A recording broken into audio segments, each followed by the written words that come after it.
விருச்சிக ராசி அன்பர்களுக்கும் நேயர்களுக்கும் ஆனந்த வணக்கங்கள். எங்கள் குருநாதர் கணீரையா நல்ல ஆசியுடன். இப்போ விருச்சிக ராசியில் பார்த்தீங்கன்னா இந்த 2025 குரு பயிற்சி எப்படி இருக்கும்?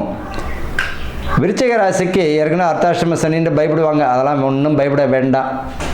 இந்த 2025 குருவால் வரக்கூடிய சுபங்கள் யாருக்குன்னு தான் பார்க்க போகிறோம்.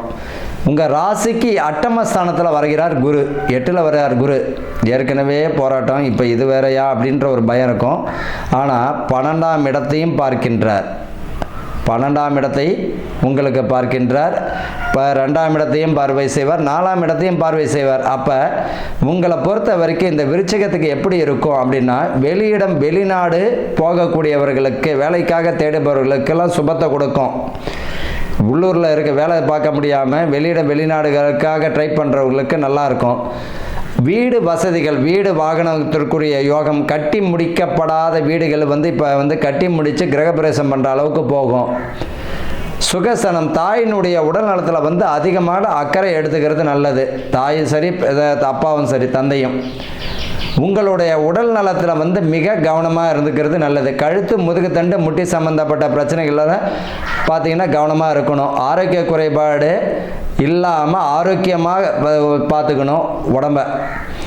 உடற்பயிற்சி எல்லாத்தையும் பார்த்தீங்கன்னா நல்ல சத்துள்ள ஆகாரங்கள் சாப்பிடும்போது நல்லா ஒரு பலத்தை தரும்.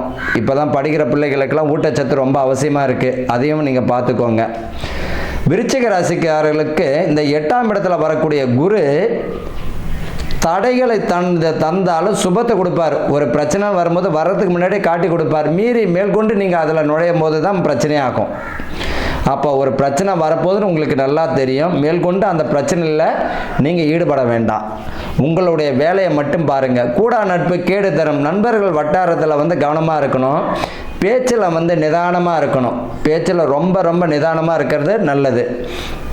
இந்த வருஷம் பார்த்தீங்கன்னா புதிய தொழில் முன்னேற்றங்கள், புதுசாக ஏதாவது நான் தொழில் ஆரம்பிக்க போகிறேன், இந்த வருஷம் ஆரம்பிக்க போகிறேன்னும் போது அடுத்த வருஷம் பார்த்துக்கலாம். புதிய முயற்சிகள் இல்லாமல் அதில் கவனமாக இருக்கணும். புதுசாக நான் ஒரு தொழிலை தொடங்கினா அதில் ரொம்ப நிதானமாக இருக்கணும். தெரியாத தொழிலில் கையை வைக்க வேண்டாம். ஏற்கனவே பார்த்துக்கிட்டு இருந்த தொழிலில் உங்களுடைய திறமையை காட்டுங்க. கணவன் மனைவிக்குள்ளே அந்யோன்யத்தை அதிகமாக இருக்கணும். இப்போ பார்த்தீங்கன்னா உங்களுடைய நிதானம் பார்த்தீங்கன்னா ரொம்ப தேவை. வாய் நிதானம் அதை விட ரொம்ப தேவை. உங்களுக்கு பொறுத்த வரைக்கும் இந்த வாயால் தான் பிரச்சனையே தரும். வாய் நிதானம் எந்த அளவிற்கு, எல்லாருமே புகழ்ந்து பேசுங்க, எல்லார்ட்டையும் அன்பாக பேசுங்க. அது ஒன்றே பெரிய பரிகாரமாகவே இருக்கும். உங்கள் குடும்பத்தை மட்டும் நீங்கள் பாருங்கள். பிரிந்த தம்பதியினர், பிரிந்த குடும்பம் ஒற்றுமையாகும். தந்தையினுடைய உடல் ஆரோக்கியத்தில் மிக கவனமாக இருக்கணும். தந்தையினுடைய உடல் ஆரோக்கியத்தில் கவனமாக இருக்கணும். நீங்களே உடல் ஆரோக்கியத்தில் கவனமாக இருக்கிறது நல்லது. இப்போல்லாம் பார்த்தீங்கன்னா நோய்கள் கட்டுக்குள்ளே இருக்கும். இந்த மருத்துவம் பார்த்தா அந்த மருத்துவம், எல்லா மருத்துவமும் இப்போ உங்களுக்கு நோய்கள் கட்டுக்குள்ளே இருக்கும். ஆரோக்கியமும் அதிகமாகும். பயப்பட வேண்டாம். ஆலய திருப்பணிகள் பார்த்திங்கன்னா அதிகமாக இருக்கும். ஆலய திருப்பணி குடமுழுக்கு அளவுக்கு, கும்பாபிஷேகம் அளவிற்கு வரும். அதுவும் சுபந்தான்.